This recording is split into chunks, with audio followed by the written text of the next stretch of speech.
गिरनार परिक्रमा 1 नोव्हेंबर ते 5 नोव्हेंबर दरम्यान येथे गुरु दत्तात्रय सर्व देवता या 5 दिवसामध्ये गिरनार परिक्रमा पर्वतावर वास्तव असते, म्हणून लाखोच्या संख्येने साधू संत भक्त मंडळी येथे येतात।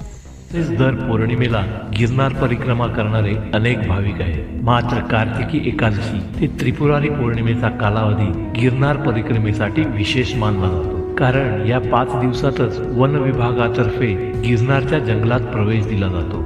जवळजवळ 38 किलोमीटरची परिक्रमा पूर्ण करून 10,000 पायऱ्यांचा टप्पा पार करून दत्तभक्त गुरु शिखराचे दर्शन घेतात। या 5 दिवसात भगवान शंकर पार्वती मातेसह गिरनार पर्वतावर निवासासाठी येतात असेही म्हटले जाते। गिरनार हा हिमालयाचा पुत्र व माता पार्वतीचा भाऊ।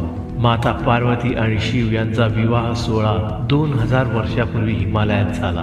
बहिणीच्या लग्नासाठी गिरनार समुद्रातून बाहेर पडला आणि जमिनीवर स्थिर झाला, परंतु समुद्रापासून अवघ्या 50 किलोमीटरवर हिमालयात जाऊ शकला नाही। म्हणून त्रिपुरारी पौर्णिमेला माता पार्वती भगवान शिवांसह गिरनारला मुक्कामी आल्या। शिव पार्वती विवाहात सर्व देव, ऋषी, तीर्थ, नवग्रह, अष्टसिद्धी, नवनिधी, 52 वीर, 64 मातृका, 11 जलदेवता, 9 नाग, अष्टवसु, कुबेर भंडारी हे सर्व आले होते। त्यांच्यासह शिव पार्वती 4 दिवस गिरनारवर होते।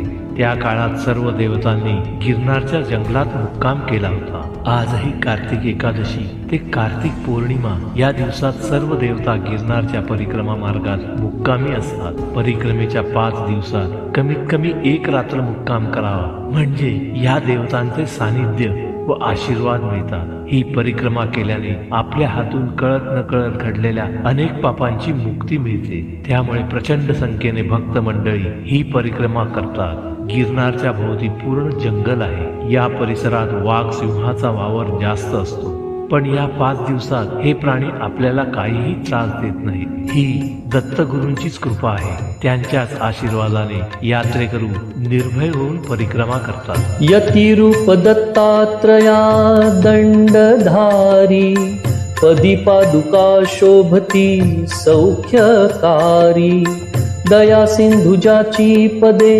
दुःखहारी, तुम्हा विण दत्ता मला कोण तारी।